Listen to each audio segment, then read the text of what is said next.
And we are live. Welcome to episode 3232 of the Survival Podcast. We got 3232 on a date that's 1/23/23. Just worked out that way. I like numeric patterns. Anyway, it is January the 23rd, 2023. I am back on the attack. I am Jack Spirko, your host of the survivalpodcast.com. Of course, you know that unless this is the first thing you've ever heard or watched from us. Today, I've got a good one for you. I did a presentation at John Bush's convention. It was based on food production, and I covered just a little bit of how bad things are in that. And I did that because I like waking people up to a problem, but I like focusing on solutions. That's what we're going to do today. So you might have seen that the title of today's episode is how effed is our food system? But don't worry, that is partially just to get you to listen. I'm going to tell you some things that I think they're actually kind of horrifying about our food system. And it's not, somebody bought all the soybeans so people are going to starve. It's not really about supply chains, though eventually it will truly affect them. It's about the food you're eating. Now, this is not like eco hippie, cruncher granola hippie stuff. This is like hardcore actual problems, both with our ability to produce food into the future and somewhat horrifying things about the food you're probably eating, even if you think you're eating right. And everything I tell you today will be quantifiable. I may give you some proof points and bring them up on the screen if you're watching the video. There's links in the show notes today, as always, where you can get verifiable sources on everything that I tell you today. But if you dig deeper, you'll just find that I'm only scratching the surface and it's all actually worse. But then I'm going to turn towards a solution. And I honestly could have called today's show something in the title about biochar, because we're going to talk a lot about biochar and terra preta today as a component of a solution to a lot of these problems. But I didn't. I didn't do it for two reasons. One, because I know if I say your food system's effed, more of you will tune in, listen, etc. But the other reason is because I really want to be clear that when I get into that part of the show, which will be the body of it, there isn't a solution and there isn't a problem. There are solutions and there are problems. And if we have learned anything from permaculture, and hopefully we have, is that if we create things in a linear model, a line connecting a thing to a thing to a thing to a thing, we have a very weak system. And any point of failure destroys everything. But if we build a net of interconnections, we have a lot more ability to hold a system into something functional and hopefully regenerative. And the thing is, everything has an opposite. Every yin has a yang. So problems work the same way. When problems are interconnected in a mesh, they're much more complex and therefore they're harder to solve.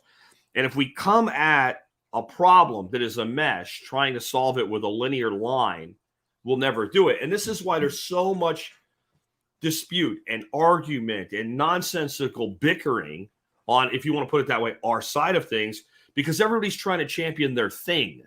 There's people that want to champion, hey, we need to all be plant-based. I'll tell you how we are and what it's resulted in. We're not all plant-based, but society as a whole is a plant-based society. We've never been sicker.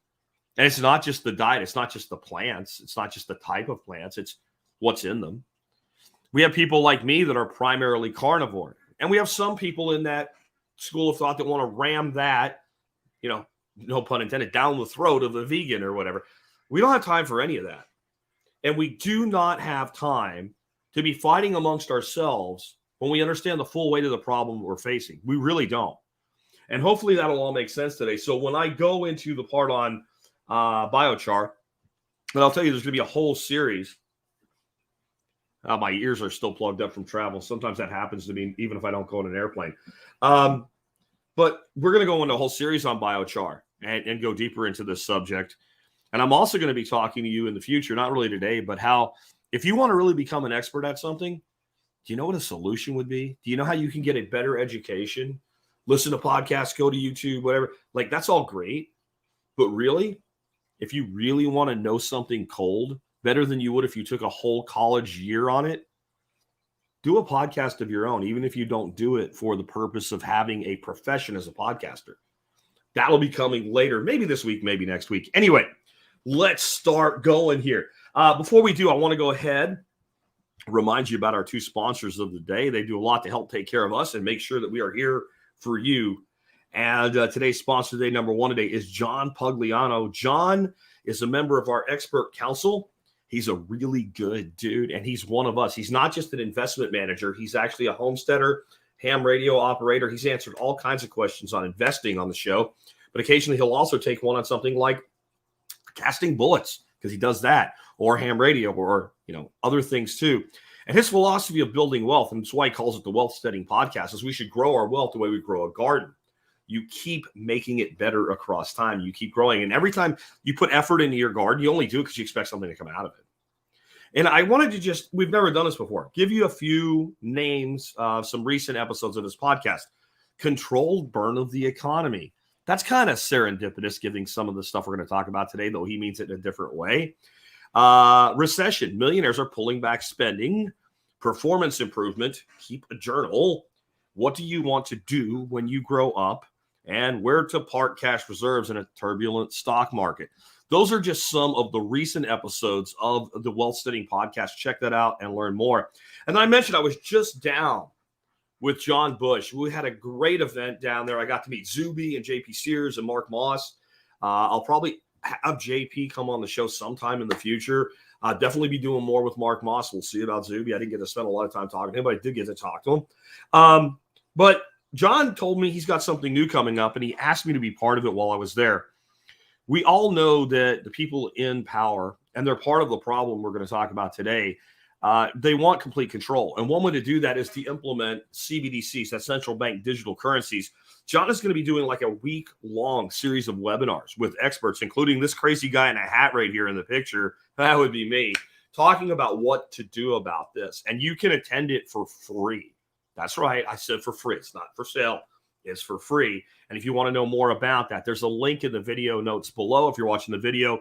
If you are not watching the video, you will find in the audio notes for today's episode, 3232, a link to learn more about that. And, of course, it will go out in the Daily Mail and what have you. So if you're not on the Daily Mail, maybe you should be on, you guessed it, the Daily Mail, which is an email list that I put out for members of my audience. And if you check that out, you will get one email a day. All it will do is give you like the highlights for the day. You get a little text blurb. Hey, here's what's new on the blog. Here's the item of the day. Here's stuff like we just talked about. Here's the episode of the day. One email a day, all text, no gimmicks, no crap, no nothing like that. Just really easy, quick. So I definitely recommend you get up on the Daily Mail. So let's start off. And yes, what I promised you today, what you turned up for, many of you. How effed is our food system? I'm going to give you a few facts about our food system, and I defy you to prove them wrong, as horrific as some of them may be. The first one should be one of the most horrific things when you think about feeding your children food that you buy in a store or you source from anywhere at this point anyway. Something that's been going on for decades. Some of you, the minute I tell you this, you're going to doubt it. But did you know that they put uranium on farm fields every year? In America, third world countries, first world countries, everywhere. To the tune of about 12 million tons of uranium is spread purposefully. Well, not on purpose, but the spreading is done on purpose on the farm fields all over the world. And it's been going on for decades. How does this happen? Well, they mine phosphate from the ground, and there's trace amounts of uranium in that phosphate. They put the phosphate through a process that leaves behind these horrible pools. They're all over Florida. Most of the phosphate in the United States is mined from Florida. And those are much higher in uranium, by the way. Oh, just sit there. It'll be okay. Don't worry about it. It's fine. But there's still a lot of uranium in the phosphate, the rock phosphate that is put on our fields. Again, 12 million tons. Now, it's across the whole world.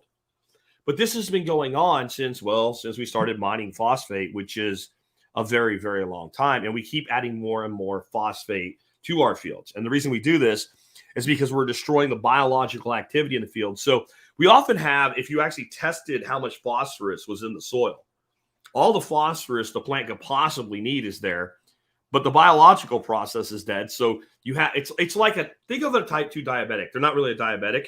They produce insulin, but a normal amount of insulin won't get the job done anymore. So we keep adding more and more and more. Half-life of uranium, it's over 4 billion years. Check it out if you think I'm lying to you.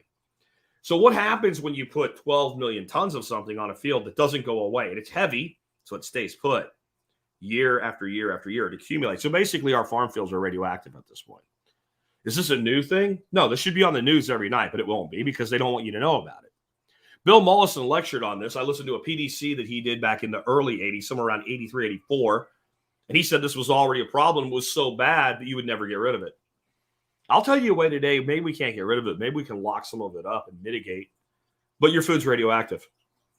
Oh, and many fields out there that are under organic cultivation, they weren't always under organic cultivation. And just because they went under organic cultivation doesn't mean the uranium went away. So you have radioactive food. That's not so bad, is it? It's pretty bad. On top of this, glyphosate, also known as Roundup, we all know they make these GMO crops. They spray them with glyphosate. But you're like, not me, man. I eat organic or whatever. There's been studies done that the majority of people walking around today actually have glyphosate in their system. And you know how they find out? They don't do like a really expensive, complicated test. They just take a urine sample and say, does this person have glyphosate, Roundup, in their urine? Almost every American tested, people all around the world, again, third world to first world countries, and I have an article up here on CBS News about as mainstream as it gets that acknowledges, we have glyphosate in our bodies. And when further testing was done, and people that have not eaten anything but organic or homegrown food still have it in their bodies. And this could be to a variety of reasons. One could be that a lot of people out there that are doing organic maybe aren't actually doing organic, or a lot of organic food comes from countries who certify it as organic and then ship it to other countries. And maybe they're not so stringent about it. Maybe somebody pays off an inspector. But how about this? Most large-scale organic farms are right next to non-organic farms. And when you just spray shit everywhere, you get herbicide drift. So we're literally eating glyphosate. Now, I've been telling you this for years. Some people doubt me. And it gets even worse. Do you know that some farmers spray glyphosate, Roundup, on the crops that are not Roundup ready? They know it will kill their crop. Well, why? Well, because a grain crop, like let's say wheat, you want it all dry, all at the same state when it's harvested. You get the best harvest that way. So what they do is they actually spray their wheat field a few weeks before they're going to harvest it and kill the wheat. Now, if you look this up, it'll say it's not really done very often. I've confirmed it's done quite often. And the fact that people are pissing it out tells you it's done quite often.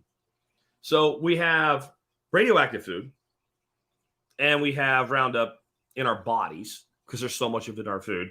And someone says, can't wash it off. Nope, you can't wash it off. You can't wash it off. Glyphosate is in rain, says Ask the Animals. Not wrong.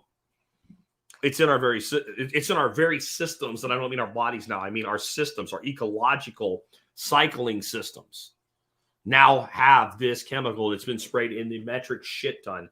I believe someday that there will be a class action lawsuit related to this that will make all the class action lawsuits look like a joke, but it won't be anytime soon. And I know there has been one, but not like what I'm talking about. When the real truth becomes evident here, it's going to be unbelievable. Another thing, and I talked about this during my presentation at Greater Reset down in Bastrop. I found it funny too, by the way. It's totally unrelated. Somebody wrote me an email while I was gone. I said, I hope you had fun in Bastrop. B-A-S-S, like the fish, space, D-R-O-P. It's Bastrop, one word, B-A-S-T-R-O-P. Anyway, I mentioned in that presentation, I've talked about this a lot on the show. The number one thing that we export from the United States, weighed by the ton, is topsoil. And I wonder, well, how bad has this been cumulatively over time? There was a study done recently. Again, mainstream news, NPR. The Midwest has lost 57 billion metric tons of topsoil over the last 160 years. Now, I want you to think about how farming was done 160 years ago and realize how much worse this is than it sounds. Because 160 years ago, we were losing nowhere near as much topsoil annually as we lose today. We're actually losing topsoil right now at about 1 centimeter a year. That's right, 1 centimeter a year. And anybody here want to guess how long it takes to build a centimeter of soil? I have an article here you can read more. They use inches, so I've kind of gone off script from what they're going to match to. But it takes roughly, in the aggregate average of climates, without human assistance to the positive, 100 years to build a centimeter of soil. A centimeter of soil is around 1/3 of an inch. 100 years to build 1/3 of an inch of soil. Now, this might sound wrong because you're thinking about like all the material that falls and what have you. Yeah, but it becomes humus and then it breaks down to soil. Humus is like this top duft. And then you have your actual topsoil. That topsoil, aggregate average, without humans intentionally building it faster, 100 years, 1 centimeter, and we are losing it at about 1 centimeter a year. Can you say unsustainable? I know some people don't like the word sustainable because they think it means barely hanging on, circling the drain, what have you. But when it's unsustainable, that means we're not treading water. We're not circling the drain. And again, I'm back to this, guys. 57 billion metric tons of topsoil, just the Midwestern United States. Now, without that topsoil, we don't get to live. So we're talking about chemical crisis and the quality of our food, and environmental crisis and the ability to continue to produce our food. How effed is our system? The answer, to sum it up and make it as simple to understand in redneck, how effed up is our food system? Very. That's a simple answer to a very complex question. It's that simple, though. It is very, very, very effed up. And I talked in the beginning about this idea that we have to stop fighting amongst ourselves. And so let me define amongst ourselves. I take ourselves as to anybody who is willing to admit there's a problem and that we need to fundamentally change the way we grow and produce our food, and is willing enough and means it enough to do something themselves personally, whether it's an herb garden or a market garden or a backyard flock of birds or anything in between, full-on organic fruit orchard, nut job orchard. I don't care. If you're willing to pick up a shovel and stop talking long enough to go do something, to make compost, to teach a workshop, I don't care what it is. If it's all of it or a piece of it, you're us. You're one of us. You're not one of them. One of them is the chem-ag oligarchy. Big pharma included is all part of this. The giant supply chains, control of the money, all of it, that's them. We are us. So the vegan that lives on a commune in Mexico, I consider one of us, with me, a primary carnivore whose geese and birds, you can probably hear it because I got my window cracked, because even though it's winter and cold outside, if I don't crack the window, it gets hot in here and I refuse to turn the air conditioner on when it's 45 degrees outside. So that's what I mean when I say one of them. We can't fight anymore. We don't have any time to fight anymore. And K-Bonk asks in all caps, where is the soil going? The ocean? Primarily, yes. That's where our soil goes. And specifically, the Midwest soil ends up in one of the rivers that ends up in the Mississippi River, that ends up in the Gulf of Mexico, that creates a dead zone the size of the state of Rhode Island every year, where everything in the ocean at the mouth of the Mississippi River dies. We can't keep doing this. And we don't need to fight with each other to fix this, because no matter what you want to accomplish, the solutions are dramatically similar from a diverse set of desires that human beings have. We talk a lot about the loss of biodiversity, and it's a big problem. I don't deny that it's a big problem. But you know what other diversity that we're losing? It's a big problem.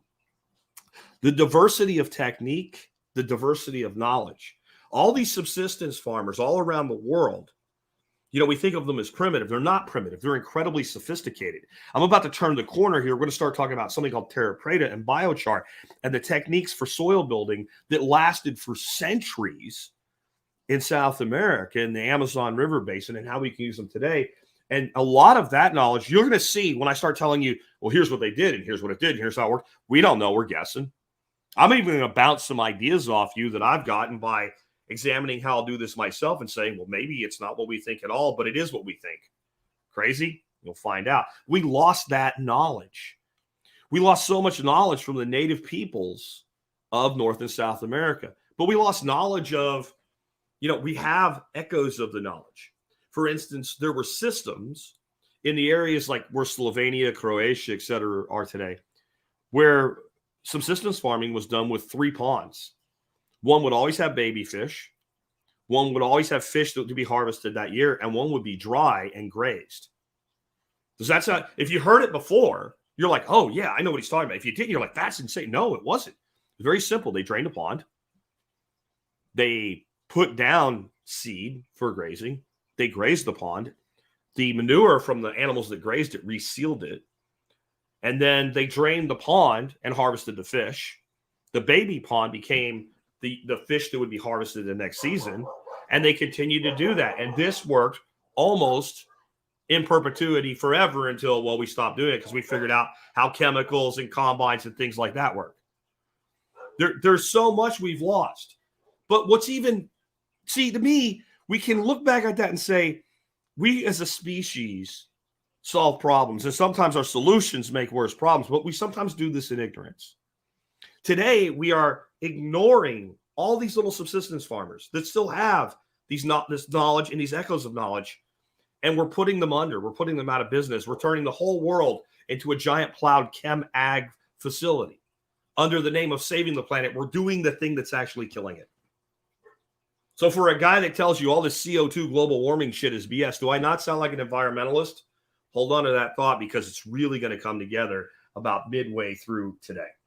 So let's start talking about solutions. And let's take the rest of the show. I gave you 20 minutes of this is really screwed up. I gave you the blood in the water that you were looking for, folks. Let's fix it. Let's get the blood out of the water. Starting out, the biggest thing we need is soil fertility. That's the most important thing. The health of soil is the health of people.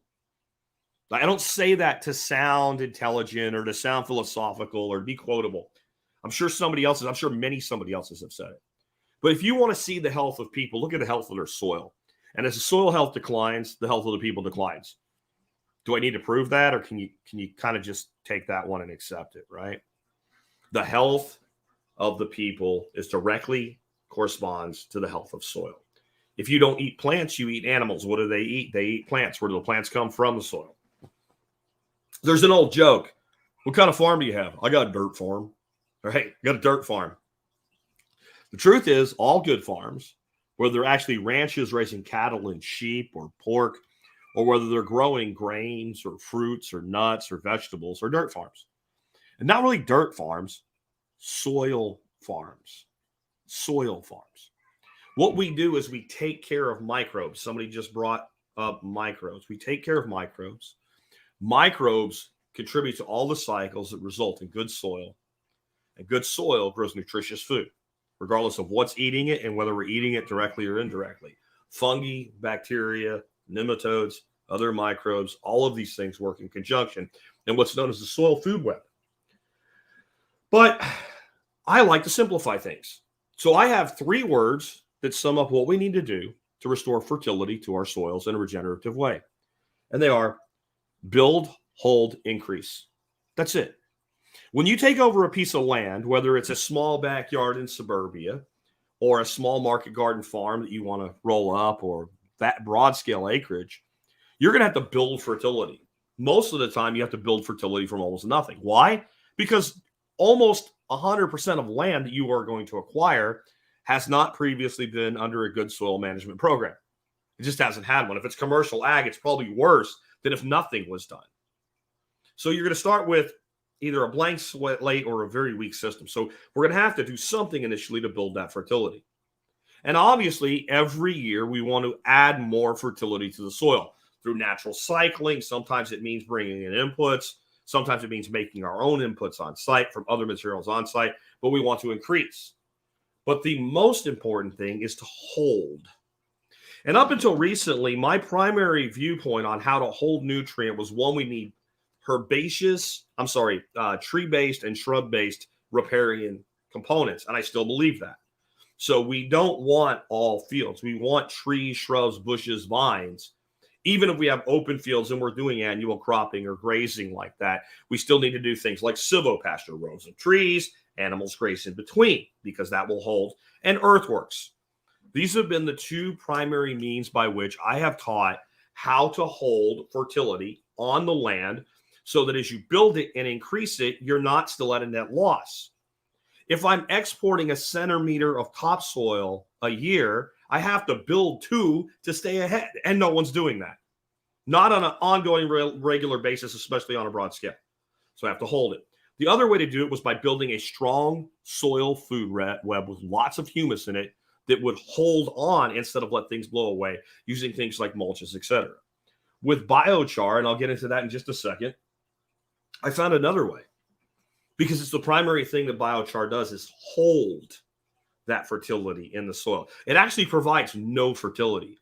It provides a home for microbes. It locks up toxins and it holds onto nutrients, which are then accessible and available to the plant through their interactions with the soil organisms.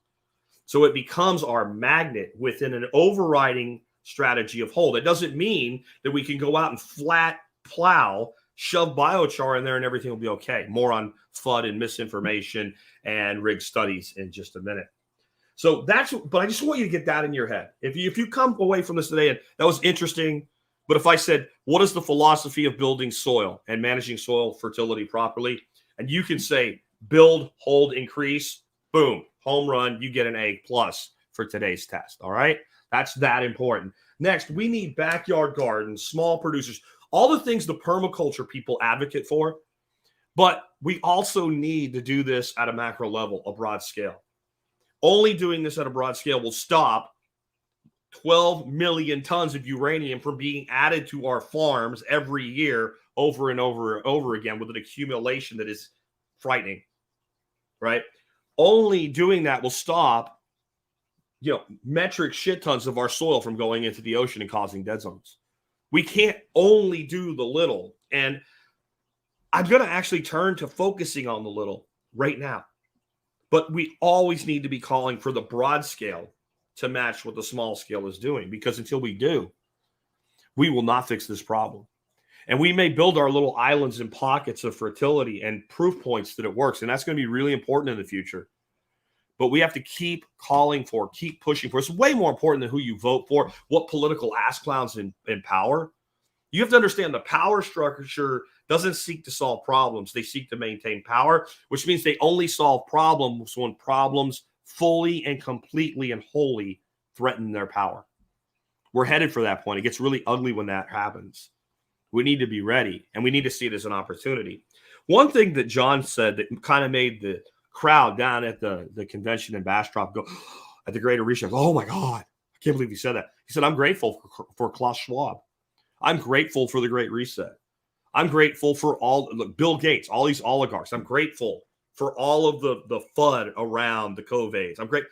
And what he said was it's awakened more people than have ever been awake before in history. I told my wife this morning, 10 years ago, a lot of the things that I talk about, when a person just said, I don't believe it, I felt an obligation to educate them, even if it was against their will a little bit. I don't anymore. I feel like what's going on is so obvious. If you don't see it yet, you're not ready. And when you are, let me know. We'll be here to help you. We need to build our systems with that in mind. That sooner or later, there is going to be a critical mass that will accumulate. And this will shift in the general consciousness of the public, because it will become so evident that it will be impossible for us to ignore it. So we need to focus on the backyards right now. And why? Your small holding, your 40 acres. You understand in this concept, when I say small, if you own 500 acres, that's tiny. People don't even take farms seriously at the level we're talking about.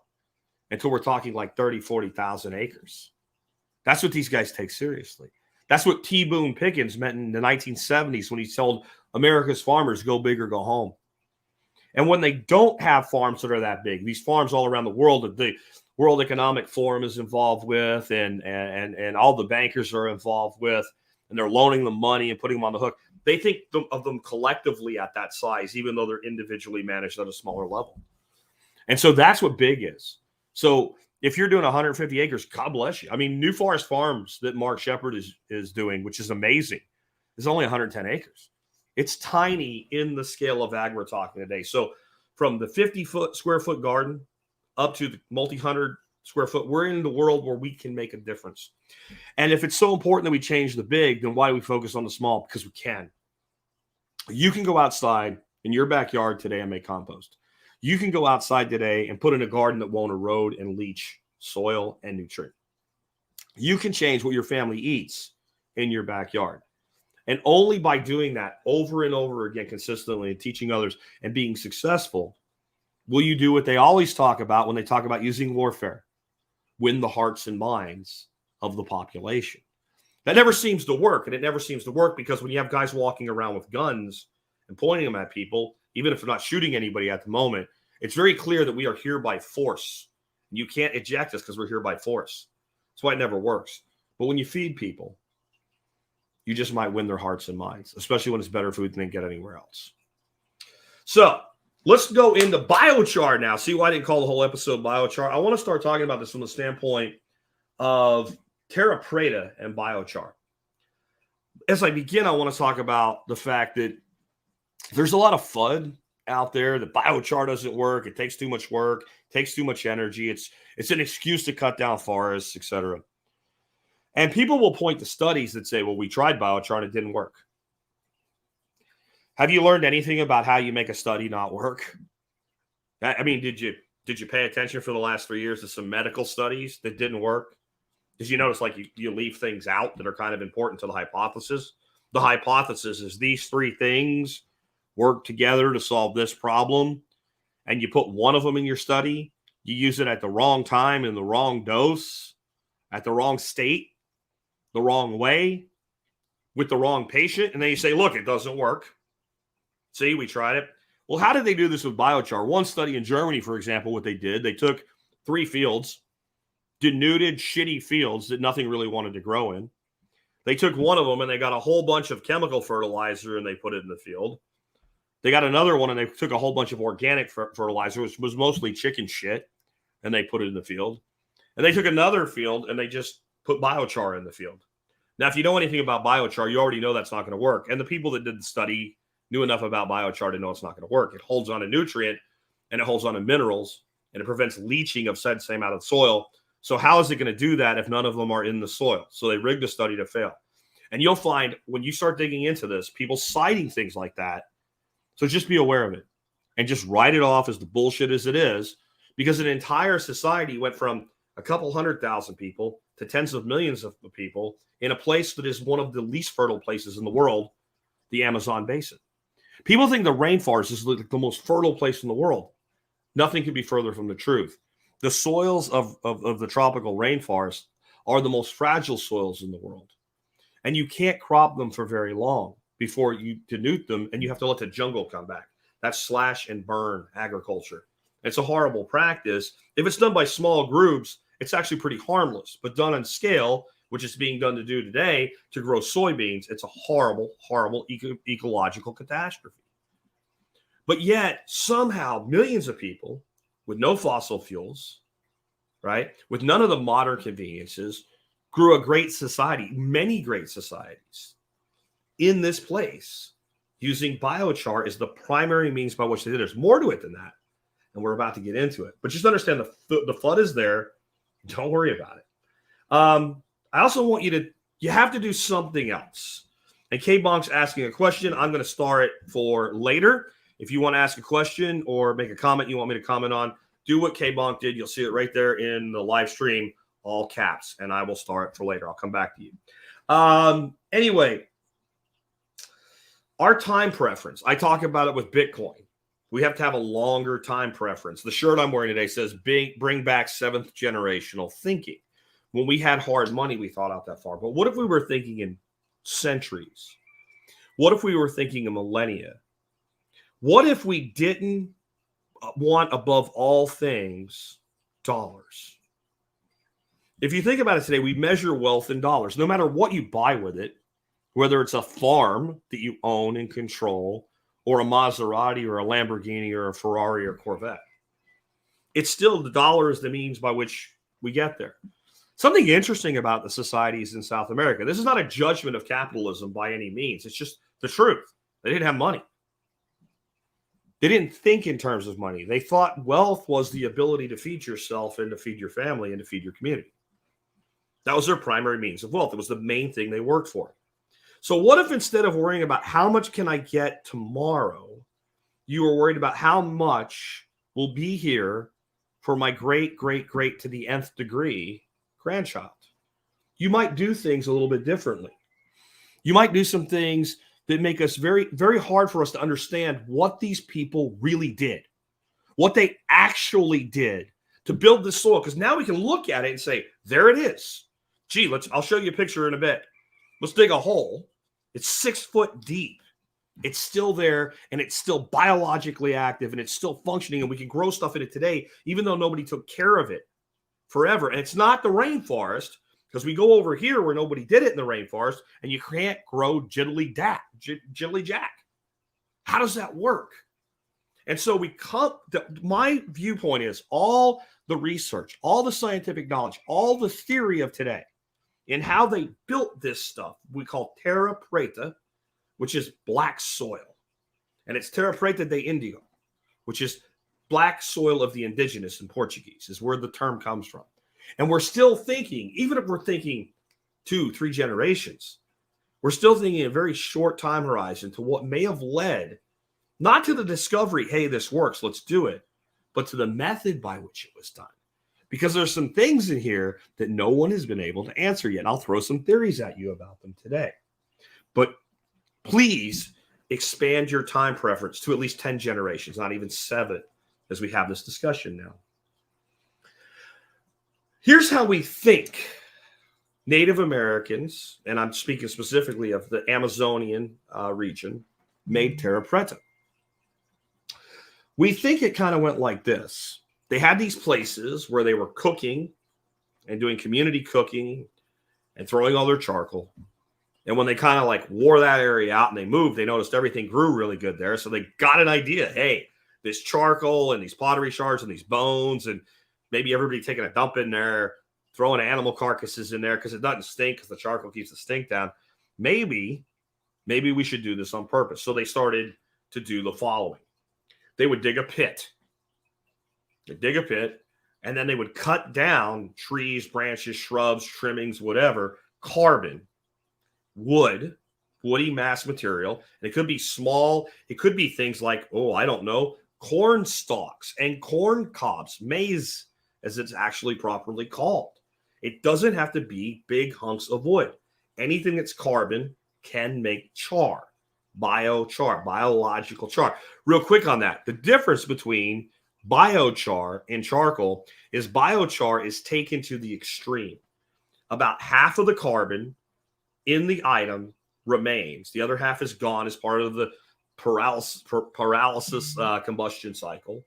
But the part that remains is pretty much for human life expectancies permanently locked up for hundreds, maybe thousands of years. It becomes stable. And if we put it in soil, it can stay stable for millennia. And so that carbon is out of the atmosphere and into the soil. If we bury a tree branch, we said we've sequestered carbon, but the tree will rot and the carbon will go back into the atmosphere eventually. It doesn't lock up permanently the way that this carbon does. So biochar is made by burning long and slow and removing all the moisture and everything except the carbon, leaving behind basically a black carbon skeleton. And if it's done right and you take a bunch of it and you drop it while it's dry, it sounds like glass or seashells and it tinkles. It's pretty cool. So that's what biochar is. That's not what you buy in a bag and put in your grill. There's a lot of organic matter still there that has not gone locked up into the carbon carbon sequestration level with it. So they dug this pit, they threw the carbon in it, they lit it on fire, and then they threw stuff on top of it once the fire got going good to leave a slow, controlled, smoking, smoldering burn. And then they spread it out on the fields. That's the theory as to how they did this. That one way or another, they figured this out, and so they did this. And then they figured out that if you did that, and you had a lot of people, and you made it a standard practice, and they kind of looked at the layers and estimated it, and they said, hey, you could build about a centimeter, a third of an inch a year this way. And then they looked at this and they said, hey, wait a minute, this is 2 meters thick. That means that this system was probably under that management practice for about 200 years. Metric system's really easy. 100 centimeters to the meter, 2 meters thick, 100 years to the centimeter, 200 years to make 2 meters. And it seems plausible. There's a lot of problems with this, though. What's the time preference that these people have? We think we want to go horizontally fast, right? We want to, how quickly can we make 100 acres to where we can plant into it and harvest to feed our people? How quickly can we get 100 acres? What if you thought vertically? Some of you just went click, whoa, and you're heading down the road I'm about to go down with you. And I'm not saying, I want to be clear. I'm going into theory now. Just spitballing some ideas. But what if your goal was to get as deep as you could, as fast as you could, and you were willing to take time because you had figured out a way to feed the people you had. You knew your population was going to grow. And instead of trying to grow more for the sake of growing more to make more money, you only needed enough to feed your population and enough growth to continue to handle the growth of the population. And you knew the faster we go down or up, depending on how you're going to do it, the deeper we get, the quicker we get, then that place is done. And we build the next place. You might build vertically. And there's some interesting things when we look at, well, when we actually dig down into terra preta 2 meters, what do we see? What do we find? And we find a lot of things, but one of the things we find, and we don't find this as significantly everywhere as what I'm about to show you, but we find pottery shards. This is, I can't remember, well, it says right there his name, Wim Sombrek, explaining terra preta characteristics in Manassas, Brazil. And it's a gentleman, looks very British looking to me. I don't know if he is. Got his spectacles on and his white mustache and his, not really a pith helmet, but kind of hat that looks like a pith helmet. And he's standing in a pit, and dude's probably over 5 foot. He's all the way in the pit up to his head. But if you look at the wall next to the stick he's using to measure, if you are watching the video, and I have a link to this page in the audio notes if you're getting the audio of this, it looks like there's a bunch of rocks in the soil. That's what it looks like to you. It looks like stones. Stone was actually incredibly valuable. Rock and stone was incredibly valuable to the people of this region. Do you know why? They don't have any. You can dig and dig and dig and dig and dig and dig and dig and dig, and you don't find rocks. Those are pottery shards. Pottery shards. And doesn't it look like a lot? Don't a lot of the pieces of it look thicker than a centimeter? See how it's all layered in there? And again, it doesn't look like this everywhere, but most of these places have a huge amount of pottery shards. 10% or more of the total volume is pottery shards. So just let that sink in for a minute while I go forward. And again, you have to get your time horizon out to see where I'm going here. The other thing that we found is fish, shells, and bones. So when I say shells, I mean mostly like freshwater shellfish, like mussels or crustaceans or things like that. And a lot of fish bones and animal bones were found in there as well, because those are high in minerals and nutrient. And they also find today even bacteria and fungi, and specifically bacteria, beneficial bacteria. Some they can't find anywhere else in the world. They seem to be specifically indigenous and only indigenous to this region. Some are found like We think this is the only place it is, but here it is way over here in another continent, right? One separated by an ocean, but nowhere in the world do we find the combination of them that we find in the Terra Preta. Very, very interesting to me that they were cultivating all of these microorganisms, and I doubt they knew that they were. They did a thing that worked, so they continued to do it because it continued to work. And the thing about living at the time these people were building this, when something didn't work, you only did it for so long because you couldn't cheat. You couldn't drill a hole, pump a black sludge out of it, refine it into infinite energy in regards to what you could actually use in a year. And we talk about oil and shortages and all, but when it comes down to it, we produce more energy than we could ever need from oil today. Oil, gas, etc., coal. Now, it doesn't mean we always can. I'm saying right now, the energy for the purposes of can we do a thing if we want to? Not whether we should or should not. Not whether everybody's fed, not whether everybody's cared for, not whether there is or isn't pollution. But from a standpoint of if we wanted to do a thing, do we have the energy to get it done, including cheating to feed people? We can, and we are. But back then, if it didn't work, pretty soon the crops failed. And when your crops failed, it wasn't inconvenient. It didn't cost more. You didn't do a wire transfer to another country and have it come over on a barge and pay more for it that year. And some people were hungry and some weren't. Rich and poor alike would starve. So you locked on to what worked and you kept doing it. And you saw it as the most important thing in your life. If we took away money, right, there was no money. There was no hierarchy through fractional or hard wealth. And really the only thing that mattered was stability, safety, security of yourself, your children, your grandchildren.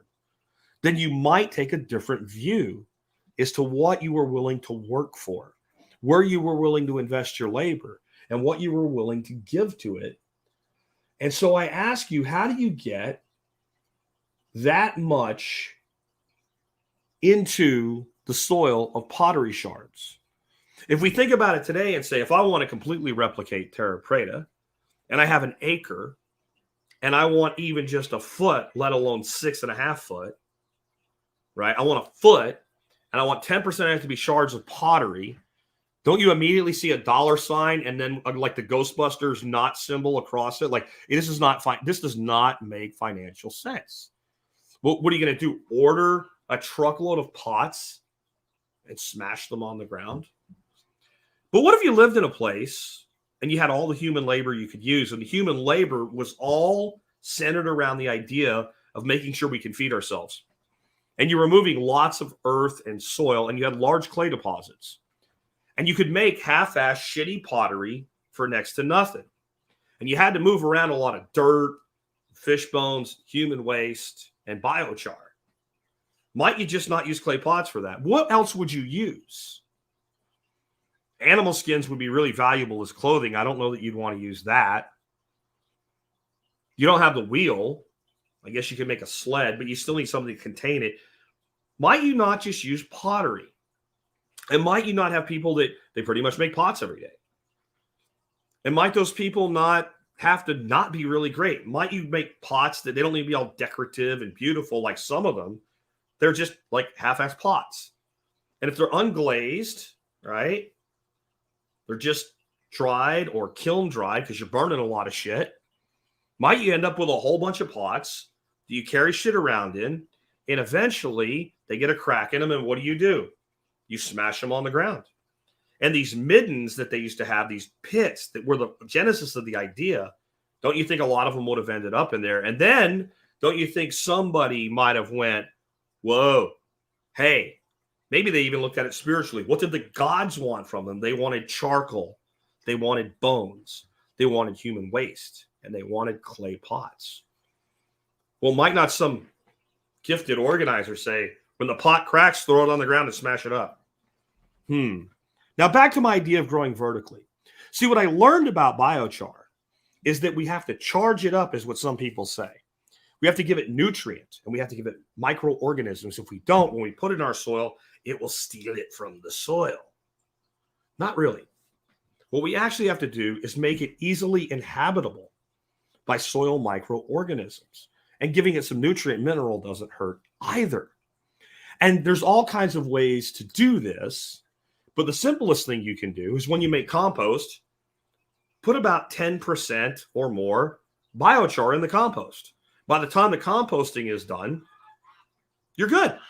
You just apply it as compost and biochar together. You can make compost tea, pump air through it, soak the biochar and apply it. But they probably weren't doing that. I doubt they had air compressors, right? Or even a little aquarium air pump that you can make compost tea with. It's not a bad thing to do today. You could even add some liquid nutrient and stuff like that and liquid minerals like kelp or something to it. Great idea. Maybe we should do that today. But they wouldn't have had that. Well, what happens if you build a pit, you fill it up with carbon. When it starts burning to the point where you're ready to make biochar, you put some of the soil back into it. And then you cover it with a bunch of your green matter. Well, it is a pit, and it does make charcoal. Biochar charcoal, not Kingsford. It does that. But what are you left with? You're left with a big pile of brush. And some of it's going to dry out from the heat, and some of it's going to stay green. Now what do you have? You have greens and browns. And might you not throw all your poop in there? Because, well, if you threw your poop in there, it wouldn't stink. It would either burn off or be locked up with carbon. Carbon makes stink go away. Well, then what would happen? Wouldn't you end up with this pit basically rotting back down to about ground level and ending up with tons of pottery? Maybe you even would turn it a little bit to incorporate it after the process was done. And then maybe you wouldn't grow anything in it for a season or two. And maybe you would just make pit after pit after pit after pit after pit after pit, knowing that once this is done, I don't ever have to worry about this spot. Even if it's a 50 by 50 foot pit, I don't ever have to worry about this spot ever again. This will grow food for my great, great, great, great, great grandchildren. And I know that because that spot over there was planted by an ancestor so long ago, I don't remember. And it still works. And might you stop trying to grow horizontally fast and vertically? I want to be clear again. I'm spitballing here. I'm theorizing. I'm pulling this out of my butt. But it makes more sense to me than any explanation for how they actually made this stuff than I've seen. And what I've seen as evidence for the claim that they built it at 1 centimeter a year broadly instead of, by the square 100 yards vertically is the idea that we still have people practicing this and they basically make the pit and spread it. Maybe they didn't get the ancestral knowledge handed down to them. The native peoples of this country, I'll get into it another day on the disservice we do by calling them the Native Americans.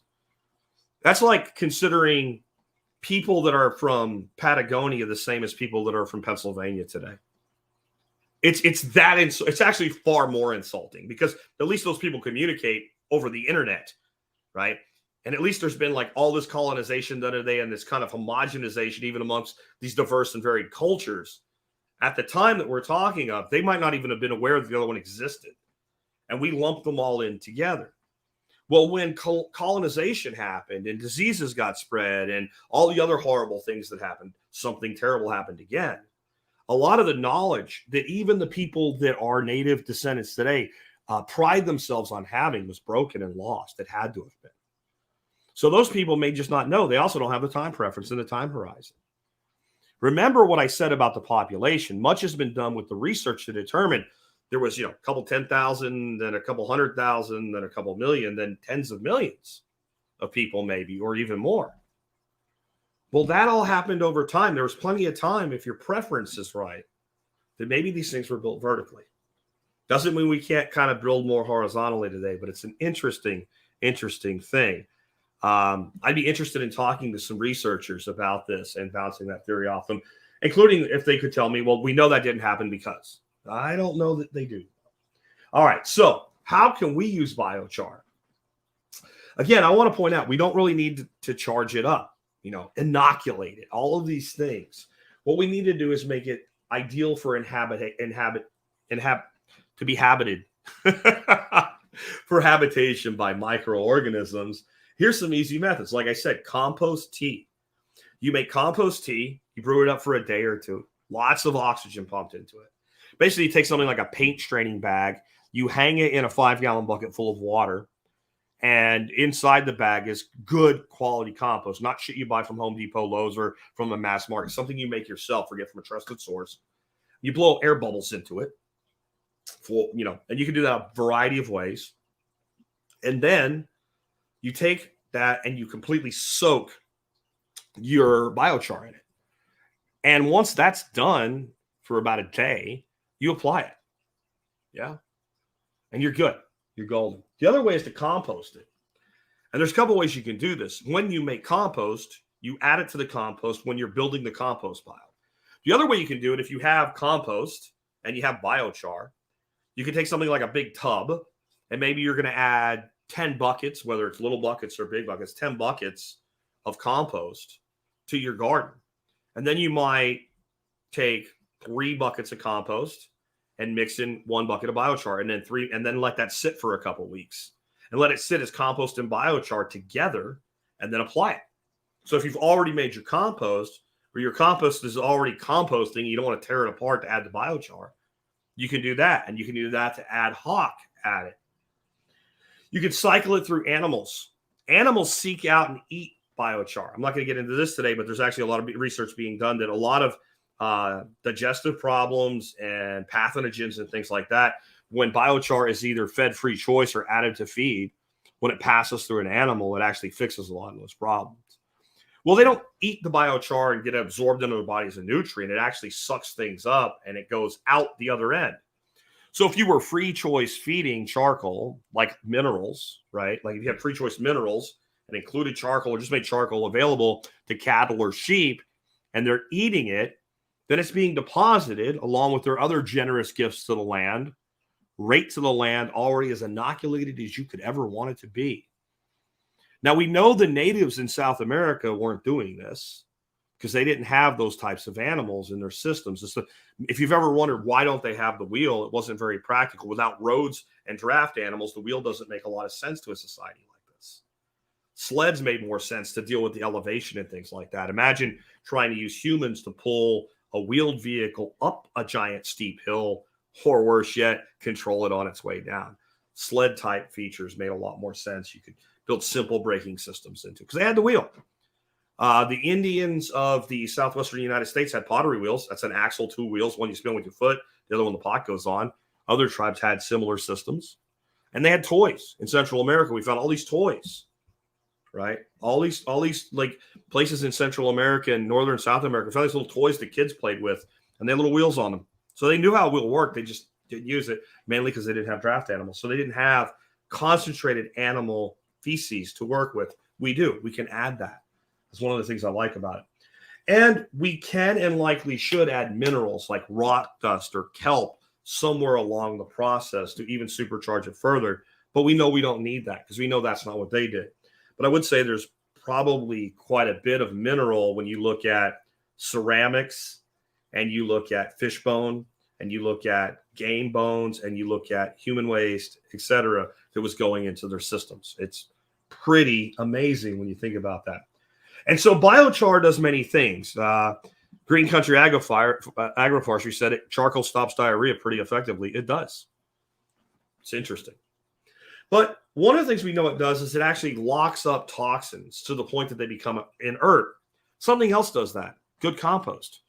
Good compost locks up toxins. It locks up salts to where they become inert. Jeff Lawton's work, John D. Liu's work, the work of others have shown that compost will do this. Well, we know biochar does it as well. So we can use it to remediate fields that are contaminated. In one study, there was some environmental regulations that changed around the content of cadmium. And I believe this was in like cashews or something. This was something overseas, something in Asia. And so they had these new regulations. So they had to start testing the product.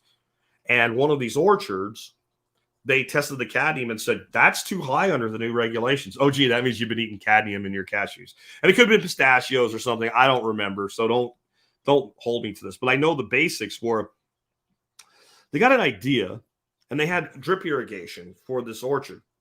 And they applied biochar at the surface and slightly covered where the drip irrigation was and let the drip irrigation help incorporate the charcoal into the soil. And in 2 seasons, just 2 seasons, the amount of cadmium went below what was considered a safe level. And that's all that they did was add the biochar. So if we used it more intelligently, we probably have fields that have like, lots of things in them that we prefer not to grow our food in, that we can actually lock up. We can actually lock up these bad guys. Because what the charcoal does is it locks up the bad, renders it inert, and it locks up a lot of the things that plants need. So a little soil microorganism isn't going to go into the little apartment in the charcoal and seek out cadmium. It doesn't want cadmium. Just like you wouldn't eat cadmium if you were walking down a buffet and one said cadmium and one said ribeye. You're not going to be like, I'm going to get me some cadmium, right? Especially if you had to do a little bit of work on that buffet. You're going to go for the ribeye. So the bioorganism goes into the little apartment because the charcoal has millions of tiny holes in it. One little piece of charcoal has acres of surface area because of the way all the little holes work. And it's going to go in there and go, I'm going to work for, I don't know. I'm going to work for selenium, or I'm going to work for manganese because that's what I do. And the plant is going to make a deal with the little microorganism. This is basic 101 soil biology. And it'll say, hey, little guy, I need some selenium. And the little guy says, I don't really want to give you selenium today. It's my selenium. And, that sounds a lot like mycelium. That plays a role in this, but we're not going there right now. And the plant says, how about this sweet little goo? We call that an exudate. And it offers it to the little microorganism that says, cookies and cakes. It's basically what it is. It's fat, right, and protein, but it's mostly carbohydrate. It's mostly a sugar. Think of it as root sap. Wrong word, but think of it that way. So the plant goes squirt. The little microorganism goes gulp. And the little microorganism goes poop. And in the poop is the selenium that the plant wanted in the first place, not the cadmium that's locked up in the biochar.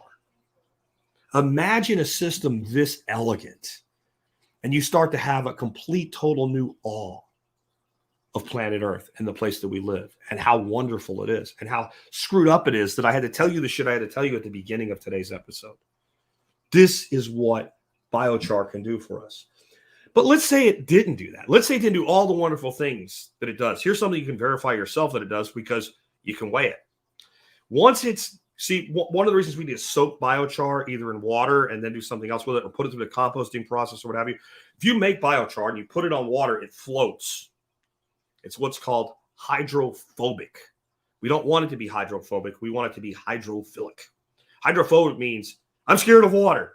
Yeah, it can mean that, but it also means I repel water. So you could take a piece of biochar when it's first made, cooled off, hopefully, before you put it in your hand. Put your hand at the bottom of a bucket, hold it there a couple seconds, let it go. It'll float like a bar of, ivory? Like a bar of ivory soap. It takes time for the water to actually break the surface tension. There's other ways we can make that happen a little bit faster. But composting is the easy, hands-off way to do it. But we want it to take up water. But what happens once that surface tension is broke? Those of you in the live stream, help me out here. If I have a pound of biochar, how much water do you think 1 pound of biochar can hold? And to give you on the time lag a little bit of time, I'm going to go to the next one and I'll come back to this. It also, again, provides a home for microbes. So in the live chat, how much water by weight do you think 1 pound of biochar can hold? And don't use Google. If you look under an electron microscope, one little piece of biochar is like this world of thousands of little compartments, and your microbes live in there.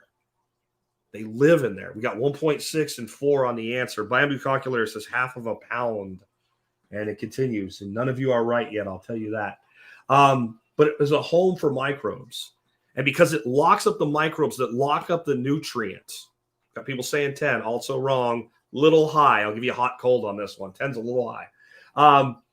It locks the nutrient up and it reduces the nutrient loss. It also reduces soil erosion. It lets us grow without tilling every year, so it reduces soil erosion. Less soil erosion, less nutrient loss. But it also locks the nutrient up. Remember I was talking about the vertical in the vertical. And this is why I think that these pits may have been more of a vertical build, slow in acreage, rather than a rapid acreage, slow in vertical. Because the reason 6.66, we're getting close. 8, everybody's close. Nobody's right. Prevents the washing not of nutrient just going away, but through and down into the subsoil where the plants can't get to it anymore. 8, close, not quite there. 4 from Pam, little low, 8's a little high. We'll keep going, though. Now I'll tell you. 7X.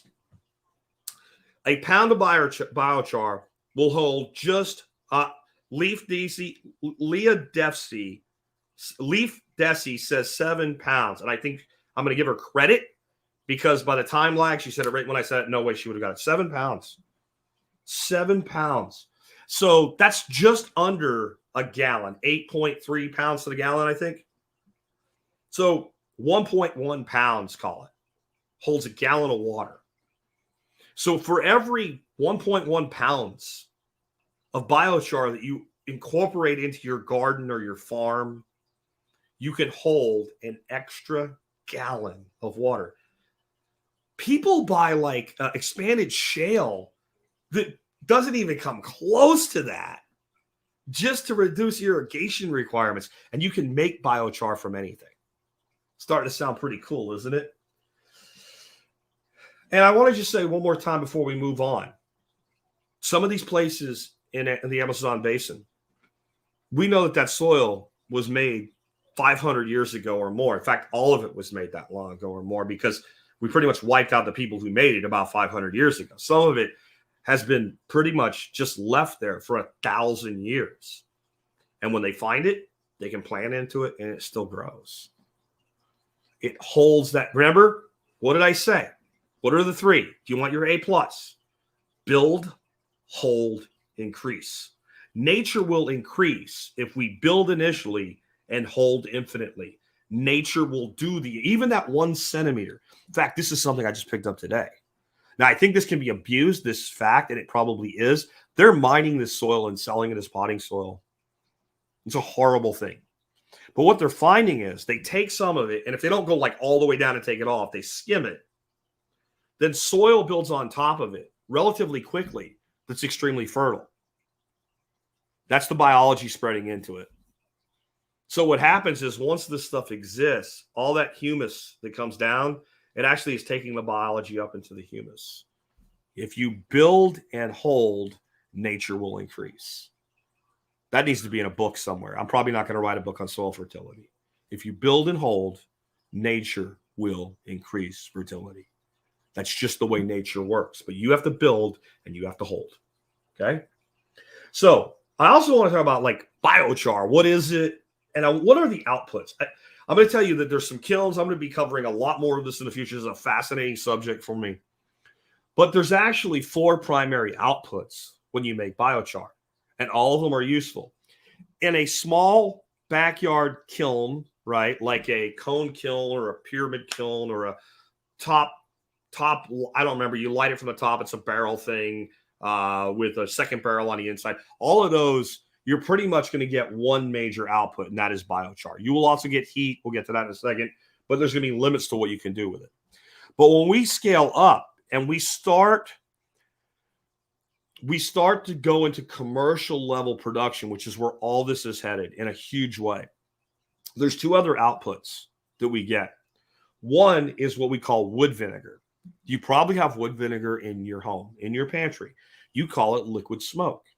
And the liquid smoke you have is goes through a distillate process, a second distillate process to clean it up because you're going to consume it. It has to come from certain types of wood. Specifically, generally, they consider it wood that bears a fruit. And a fruit could also be a nut mass. So hickory would be an example. Pecan would be an example. Applewood would be an example, right? So that's for human consumption. But wood vinegar comes from any woody mass that we make charcoal out of, including things like, did you know you can make biochar out of walnut husks, pistachio husks, wood chips, pretty much anything that's corn cobs can make biochar. It doesn't have to be from a hardwood or a softwood. And bamboo is one of the best things in the world to make biochar from. And it's completely renewable. You cut it, it grows back. You cut it, it grows back. You cut it, it grows back.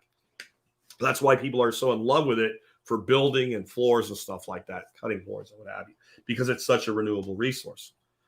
But that wood vinegar is a biostimulant. Your mind is about to, I think, pop in this episode if you fully take in some of what I'm telling you that we've ignored, that we've had access to, that cultures in Asia have known this forever.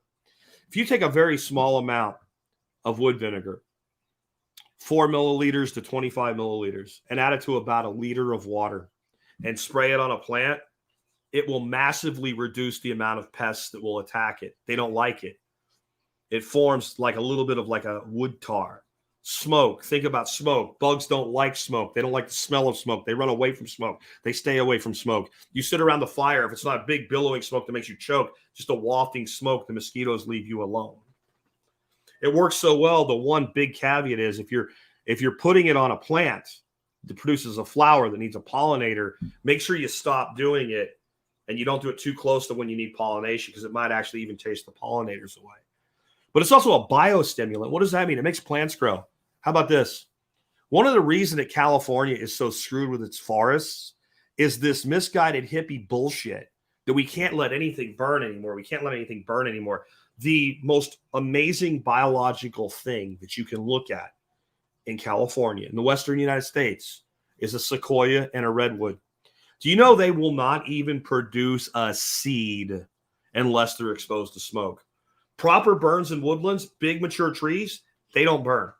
How many here in the live chat have ever been into the wilderness, been into a big forest, seen giant trees, from the redwoods of California to maybe the giant ponderosa pines in Colorado at Rocky Mountain National, and the tree's bark is covered in soot?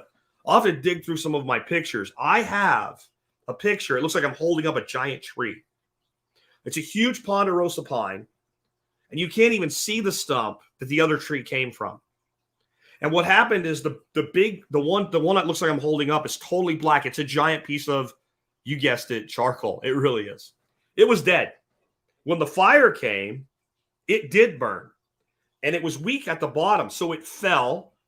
Check this out. This is cool as shit. It fell, and the branches at the top where it hadn't burned locked like a deer's antlers with this tree that was still alive. And it fell up against it. And the living tree is holding the corpse of a dead tree off the ground a couple of feet. And the tree that's holding it up, I couldn't get my arms around. And the black tree, I could maybe barely get my arms around to give you an idea of the size. And that tree burned almost all the way up, sitting against the living tree, and the living tree didn't die. We're retarded in the way that we manage forests. We are idiots. We are morons. We have taken away a biological process with fire that stimulates growth. When we make biochar and we make that wood vinegar, it's probably as important and maybe even more valuable by weight. In fact, it is more valuable by weight in the market right now than the biochar itself. Larger systems, we can harvest that wood vinegar, and simple applications like that alone make it incredibly valuable. And one of the most valuable wood vinegars out there is bamboo wood vinegar. Are you going, maybe we should be teaching shit like this in our high schools and our middle schools to people? Maybe we should be teaching our society this stuff and asking yourself why we don't. And by the way, any FUD about we're going to use this as excuses to cut down trees, drive around your neighborhood, look for brush piles, wood chips. Look at all the material that's there. Look at just prunings. Look at waste products like, again, corn cobs, nut husks, bamboo trimmings. Look at what sawmills throw away. We never have to cut a single tree down for the purpose of making biochar. All we have to do is take any product that we can't use for anything else effectively and make biochar, and we have enough. Maybe. I'll get to that too, and the opportunity that's in this. There's one more off-put.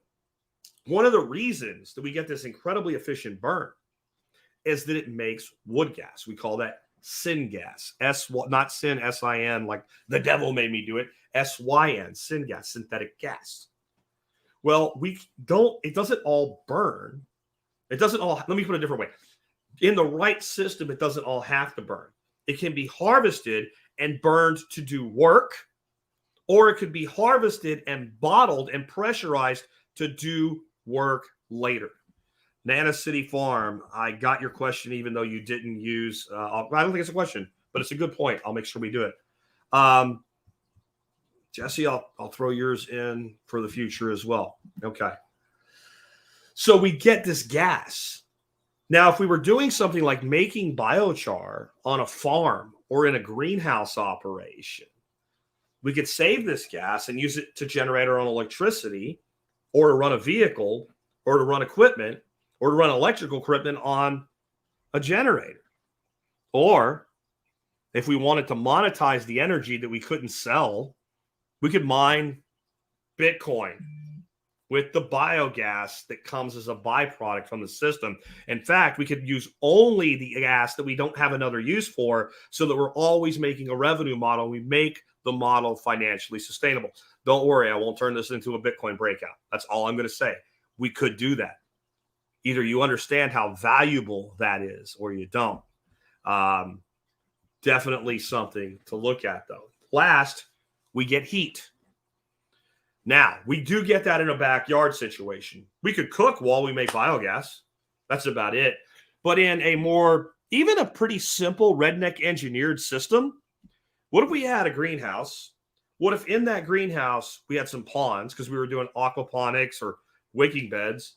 And what if when we made biochar on cold days, we simply made some level of a water jacket, something like that, some way to heat water in pipes, and circulated water out of the pipes around whatever our kiln was, and put warm water back into the ponds, creating a thermal battery that kept the greenhouse warm overnight.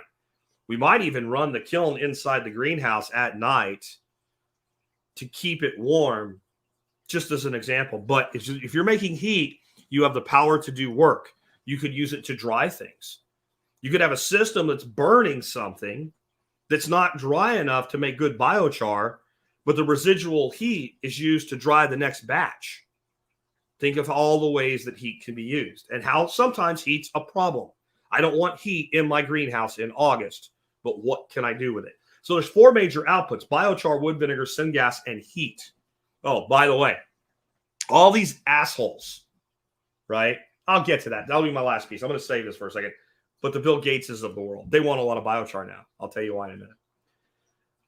Before I do, I want to point something out. You might be like, Jack's fully gone, and he's consumed the biochar infused Kool-Aid. By the way, they make drinks with charcoal in them. I'm just saying, like literally on store shelves now.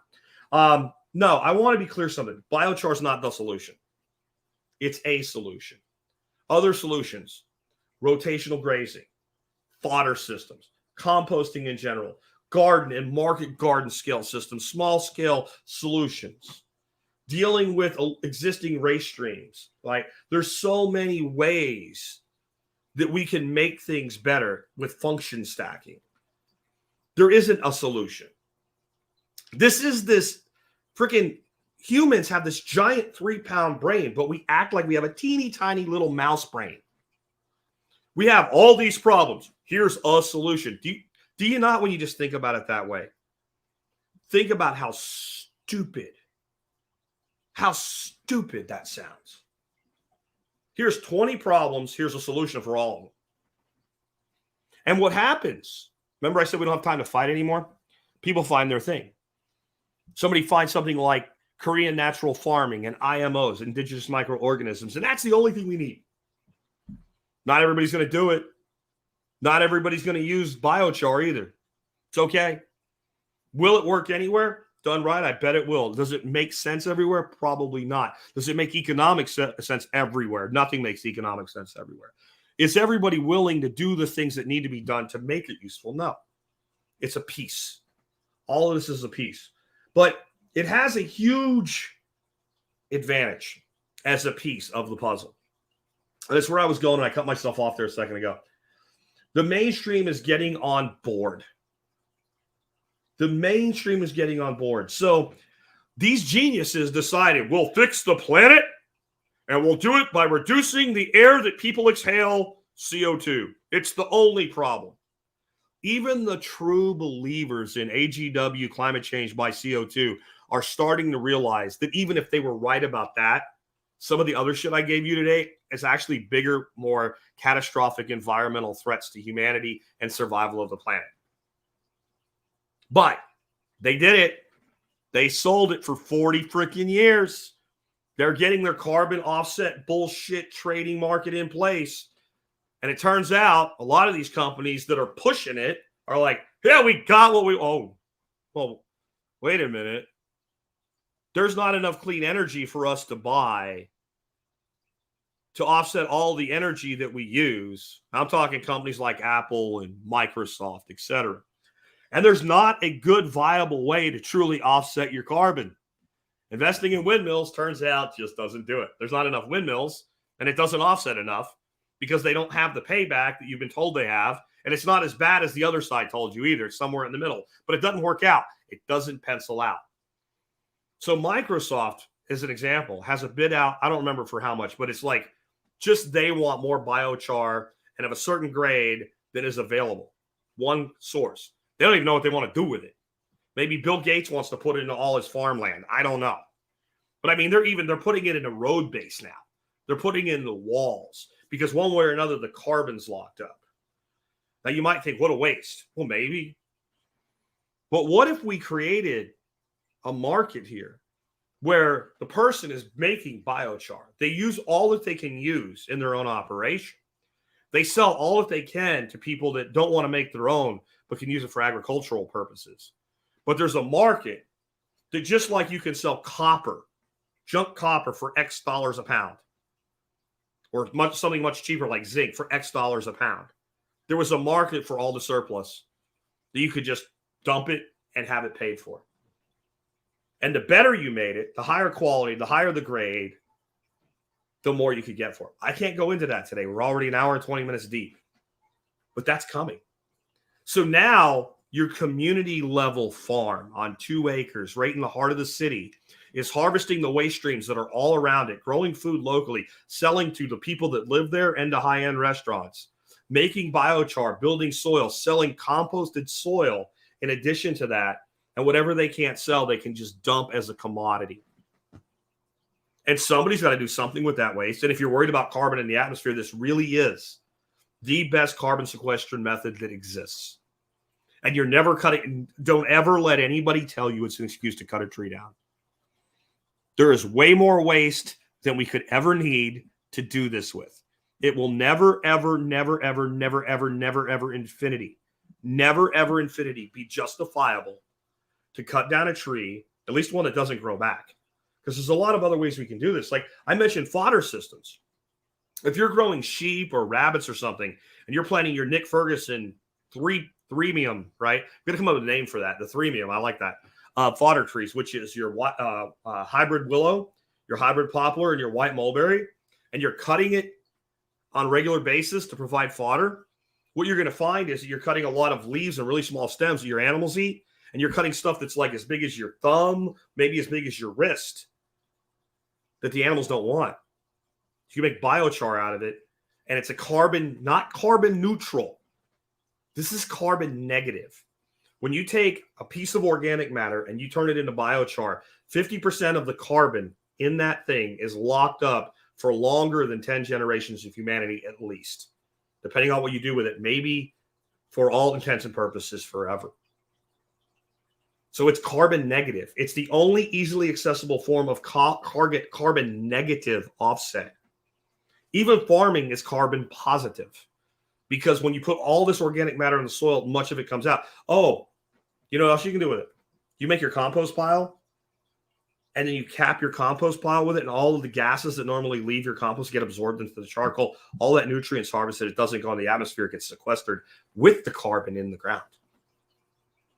Now, you see why I'm a little bit excited about this? They also know the sheep, their sheep, which is you, by the way, and I know you might not, when I say you, I mean the general population, are going to starve if they don't fix the problem. I did a show before I left. They want you sick, dying, and compliant, right? But they don't want you dead. They want you to be a good tax cow, a good milk cow, right? Moo, milk the taxes. They need you sick, but not dead. If they don't do something about this, people are going to die in large scale. Not tomorrow, not next week, not next year, but you can already see it starting to eat away at humanity. I covered that well, so I won't do it again. But they know they need to fix something, and this actually fixes it. But it also plays to modern virtue signaling. I can't tell you how important it is. We have so many solutions to offer the people that claim this environmental catastrophe is all about CO2. So many solutions. And you know how they are. I don't want a solution. I want a carbon tax. I don't want a solution. I want a carbon trading scheme. I don't want a solution. I want to be told I'm right. This technology, this ancient technology, is the best technology I've ever found to do something that I've been trying to do for 15 years with this podcast. It makes allies out of adversaries. I've always said, I will do exactly what the other side wants me to do if I would do it anyway. And here's the difference between us. Remember who I said us is. Everybody from the militant vegan growing bananas and strawberries in Mexico to the redneck hippie duck farmer, 90% carnivore in the central region of Texas. Everybody is us, right? We are actually doing things. We're actually trying to get done. That's the commonality. We actually want to prove this works. We want to do things. All of us can use this one way or another, one piece of it or another, but we can sell it to them. They'll buy it. And I don't just mean physically, I mean the idea. The only people that are really opposed to biochar are people on our side, if you want to look at it that way again. It's the purest permaculturists, the purple breeders, the people that think that we can't acknowledge that humans actually had a hand in the Amazon rainforest, for instance, that it's not a natural system unto itself. It's a natural system steered by human hands and fire. It's a very small number of people. I'm not worried about small numbers of people that don't have power. I'm not.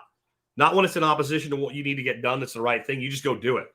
What I'm worried about is the masses that are under a hallucination and the people with power, the oligarchy, when they're opposed to what you're trying to do, or they simply ignore it and you can't gain any allies amongst your enemies. It's a total uphill battle. This is a layup. And it works because it's additive rather than replacement. And this is what I mean. Do it right. Add it to anything, and it gets better and less bad at the same time. So you take full on, 100% glorious permaculture, organic farm, not using biochar. You find a way to add it with as little labor and cost as possible, that farm gets better. I believe, and I'm not advocating that this is an excuse or it lets it be done, but if you took Midwest soil being plowed every year, chem ag style, and did proper integration of biochar and continued to do the shittiest thing that you can do, which I hope they'll stop, it still gets better. And I'll take better over nothing. I'll take absolutely better over nothing any day. And we do that by making allies out of adversaries. Let me give you an example of how you can take an existing system and instead of saying you have to do something radically different, Jack, with your duck farm, how I'm going to implement this now that I fully understand it. I have a little kiln. I've had it for a couple of years. We used it at one of the workshops. We made some biochar. Half of it's still in a bucket. I made one batch of it. I realize how stupid I am now. I have all this material I can make biochar out of. Every week I can make another batch of biochar. Okay? Every week I can make another batch of biochar. Every single week. And it's not a lot of work. Basically, you take this metal thing and you throw wood into it. I'll do a video on how it works. There's plenty of videos. I have tons of resources in the notes. You can look up and see how it gets done. But you light it. It starts burning. You keep adding material until you get it full. You let it burn to a certain point. You take a garden hose and you spray it down. And then you break it up, which after you spray it down, it fractures. It gets easy to break up. And you want it in relatively small pieces. If you really want to make it into small pieces, people do things like beat it in a bag with a hammer. People make crushers. But I found a guy, his name's Michael Whitman. His company's called Blue Sky Biochar. Best speaker I've heard on it so far. He's very smart. Don't get this wrong. I've seen some people I think are more academic than him, though he's highly academic. But the best backyard level, hey, this is how and what and why. And he was on a podcast. He said he has a steel leaf vacuum, steel chainsaws, and has a bag on it. The bag is high filtration because the problem with this stuff is it's dusty. You can eat it. You can rub it on your skin, but you do not want it in your lungs. That's bad, bad shit. But the bag on it, since it's designed to be used like for vacuum up leaves and yard waste and all. It has to be used in residential situations, commercial situations. It's very high filtration. So he just sucks it up with that, and you get perfectly busted up biochar in the bag. I have some other ways to do that. But you got to break it up. You want it to be relatively small, and then you do whatever you're going to do to implement it. And I make compost. I make compost because I take the litter out of my duck house once a year, and I make 3 giant piles of compost. And it takes about 3 months to make. I never turn it. I use Johnson Sioux life method. And then I apply it throughout the year. At the end of the year, I take whatever's left, I put it on my gardens, and I do it again. All I have to do is make biochar. And every time I add to my deep litter mix in my greenhouse, put down about a bucket of biochar in my greenhouse, or I keep saying that, my duck house, my chicken coop. That's all I have to do. I don't actually have to do anything else. My animals are going to eat some of it. Now, I don't have to add it to their feed. They're going to find it. Animals seek out and eat charcoal, if you know that. So now my ducks and my chickens and my geese are going to eat some charcoal. They run all over my property, and they poop out perfect little pockets of biochar. So over time, long time preference, my animals will cycle some of the biochar throughout the entire property. But what happens when I make compost? It's already there. Oh, darn, I have to sit outside at my fire pit and drink a beer while the sun goes down for a couple hours, or do a school lesson with my grandson where we build a fire together. Gee, that's hard. Guys, that's all I had to do. Everything that's already in place, the entire system is already set up.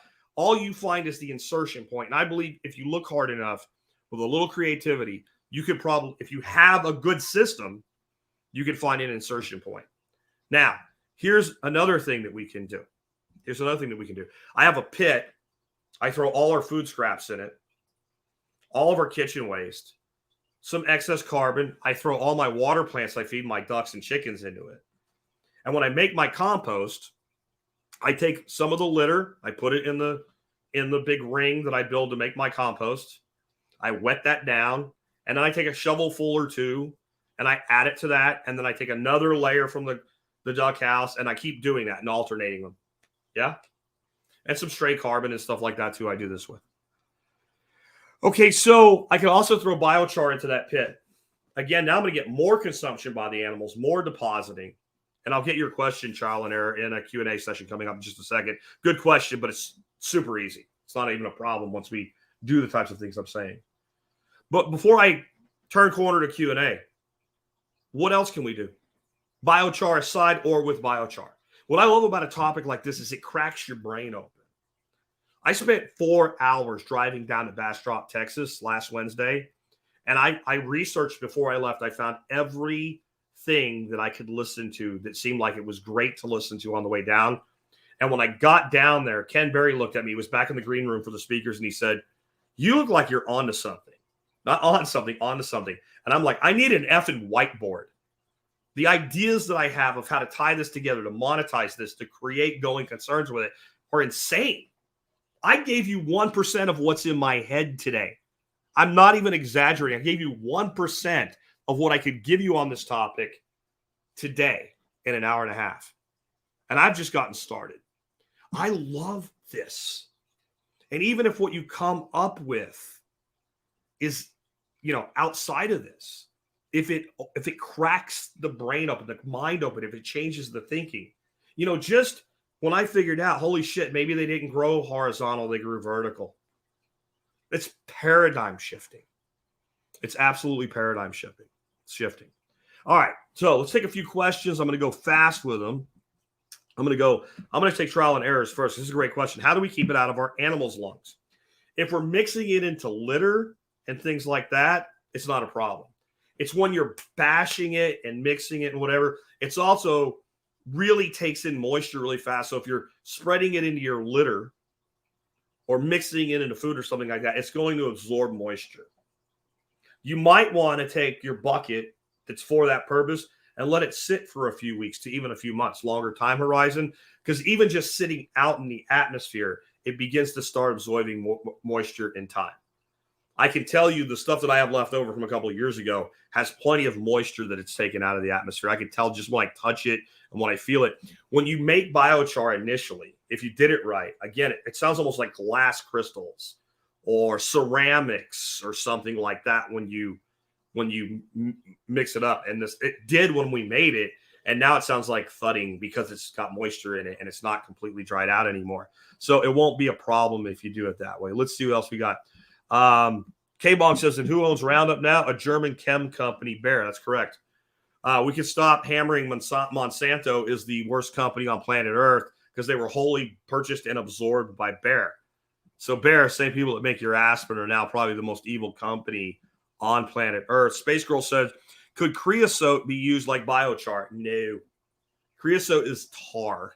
Basically, it's a tar byproduct from the burning process. So no, it does not work like biochar. I don't know if diluted, it might not serve the same similar role as wood vinegar, but I doubt it. It's pretty icky shit. What about in the bottom of a rabbit cage?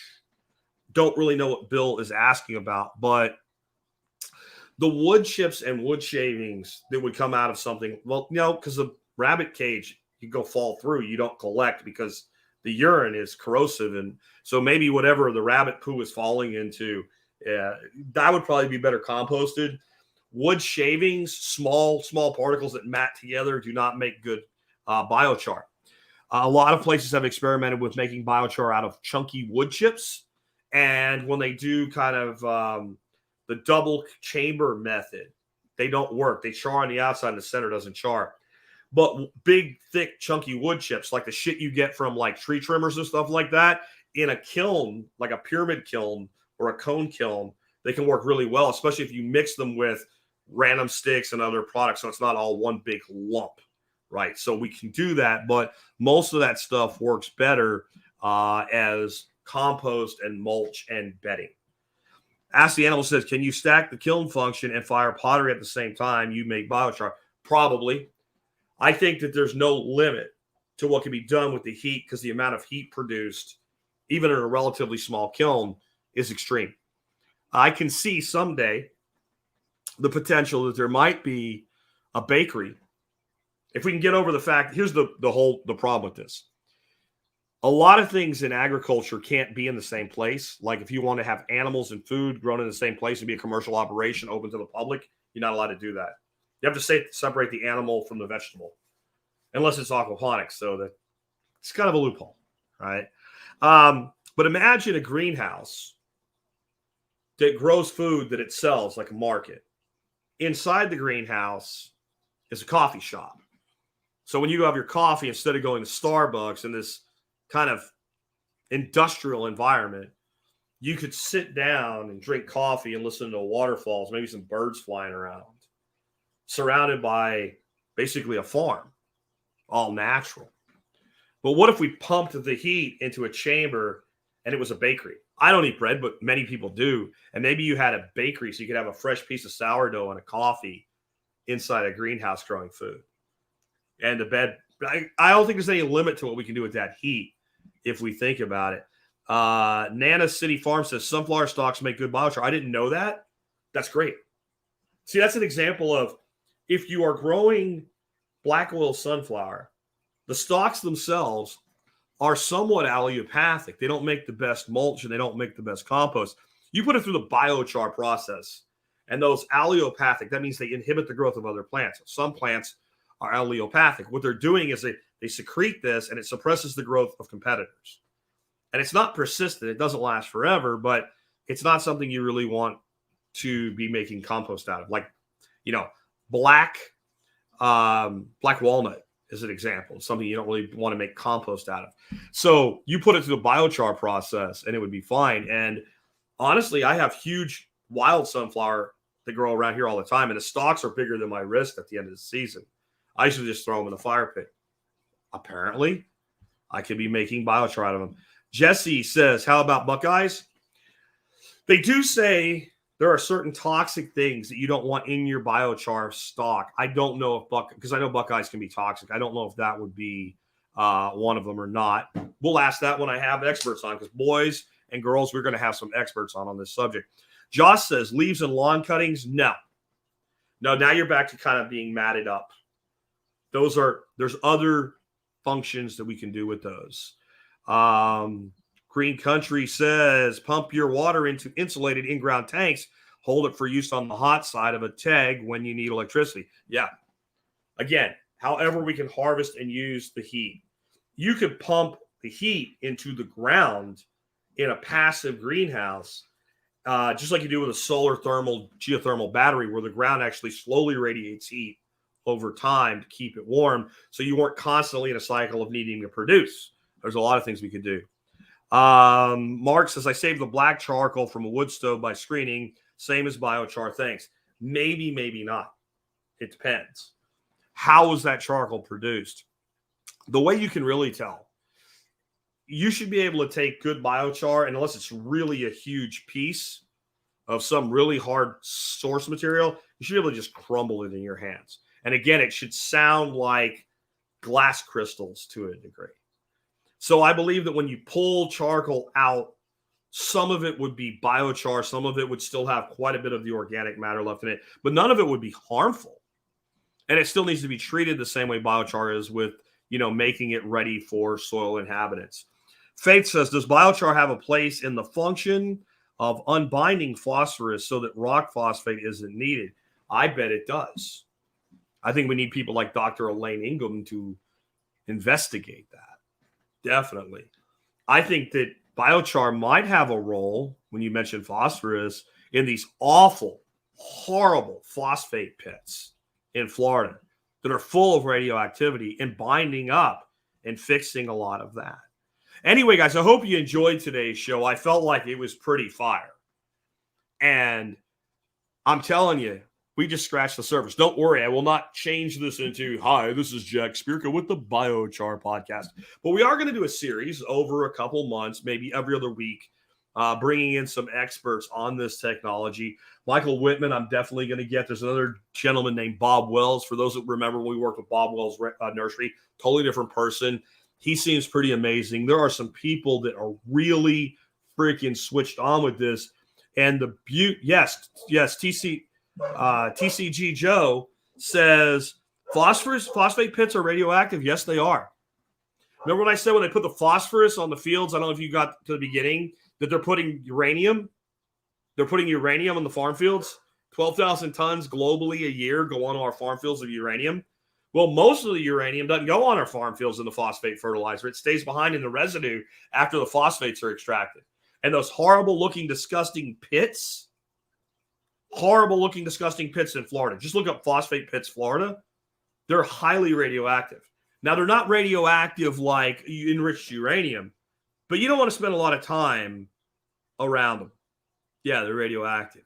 There may be a way to clean up a lot of this mess. And one more before we go. Does it have to be stored airtight? No, it does not. But one more before we go. We have a huge amount of phosphates available for agricultural use that we don't use for agricultural use. Our poop. And there's a lot of ways to change that, but let's be honest. Most people like the convenience of, you take a poop, you flush a toilet, it goes away. Yeah? It's very difficult to work with sewage solids. And there's all kinds of icky shit in there besides the poop itself.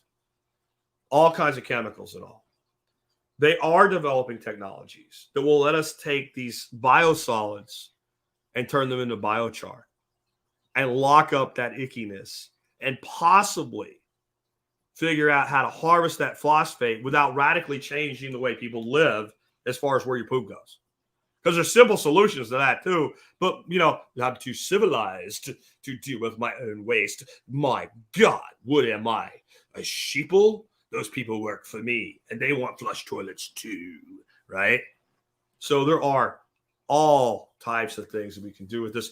Real quick, if you did like this show and you like the work that we do, there's quite a few ways you can support us. One of those would be become a member of the MSB. And I'm just saying, if you went to the website right now, thesurvivalpodcast.com, and you scrolled down, you'd see a post that says my resources that I provided from the Greater Reset presentation I did. And you might find a discount code there, and you might be able to become a member for even less money. And it really pays for itself then. I'm just saying. So think about becoming a member. The other way is do your online shopping at tspaz.com, TSPAZ, tspaz.com. Today's item of the day, the E-Tech City laser grip digital temperature gun. It's basically a thermometer. You point at a thing, you pull a button, a little red light hits it, tells you what the temperature is in either Fahrenheit or Celsius. So many things to do with it. You can read the article, but I have a project for all you permaculturists, all you homesteaders, and all you homeschoolers. Make biochar. But what else could you do? You could see how hot your biochar is burning. Yes, it'll do that. Hold on. You don't have to make any biochar for this project. Go around your house, outside your house, various times a day, and look for microclimates. You know what a microclimate is? When I left Wednesday morning, it was almost below freezing here, but not quite. But there were microclimates where it was. When I went out, I noticed that my Challenger, right, my hood was wet and my roof was frozen. That little difference between the hood and the roof on elevation alone on the car and the metal surface created freezing, not freezing. Well, you take this thing around and you do things like measure the temperature of your south-facing wall of your house versus a north-facing wall. Do it in the morning, the afternoon, and the evening, and record that information. And then look for microclimates all over your property. Where is it cooler? Where is it warmer? At what times of year? And then take those kiddos out, you homeschoolers or not homeschoolers as well, and make a project out of it. They love this thing, and it's harmless. Don't shoot it in anybody's eye, but other than that, totally harmless. There's so much you can do with this, and how accurate is it? So when I first bought one of these, I wondered that myself, and it seemed pretty accurate. And about a couple weeks after that, we had an air conditioner problem, and the house wasn't cool enough, and I ain't doing that. I called the air conditioner man. The air conditioner man came, said, here's your problem. Here's a bill. Pay the bill, fix the problem. And when he had the air conditioner running, he took a gun, a very expensive gun. It looked similar to this, made by a company called Fluke, who I used to work for many, many years ago. And this is like a $200 test equipment piece. Pointed it at the air conditioner, showed me, and said, see, nice and cold, it's blowing snowballs. Hold on a second. I went and got that little thing right there, which is on sale for $15 today. 1 degree difference. We went around the house like two little kids playing with toys. Who's this better? We had a 1 degree variance. Sometimes I was one higher, he was one lower, vice versa. Everywhere we checked, $200, $15, 1 degree variance. Say that's pretty accurate for $15 on sale today, normally over $20. So get one of these, have fun, and start learning about your property and read all the other things. Here's the thing I do with mine. I have big water catchment tanks. They're black. You can't really see the water. That way it doesn't get skanky. I want to know how much water's in there. I take my laser temperature gun, I point it at the tank, and you'll just follow it up, and you'll find a place where the temperature rapidly changes. That's the water level. Cool, huh? All kinds of cool stuff. Check it out. You can find everything I recommend at tspaz.com. Again, I hope you're as excited about this subject as I am. More is coming. Tomorrow, I have a great show for you. We're going to blow your mind again tomorrow. I know it's Tuesday. It's a Bitcoin breakout day. Not exactly. Tomorrow, we're going to talk about a plant, one I've talked to you about before, Azolla. We're going to talk about this with a gentleman named Moses, and I can't pronounce his last name. It looks like Sahan Token. And he is a descendant of First Peoples. He is working with this plant, Azolla, to develop food and fuel stocks. So you can feed animals with it, but you can make energy with it. You can make fertilizer with it. It might fit right in with today's discussion at a much higher level. And those of you that know me, I've been working with Azolla for a long time. And unlike a lot of other amazing aquatic plants, it's not considered an invasive species in anywhere I know of the United States. So you can grow it anywhere. It fixes nitrogen. It feeds animals. It can be used as feedstock for energy. And yes, we will talk about the fact you could use that energy to make Bitcoin with it. But it also does a lot of other amazing things. So if you dug today's talk and you hide on Tuesdays because I don't want no Bitcoin, don't hide tomorrow. This is going to be way too cool for school. I want you there. Anyway, guys, we will catch you again tomorrow with another episode of the Survival Podcast.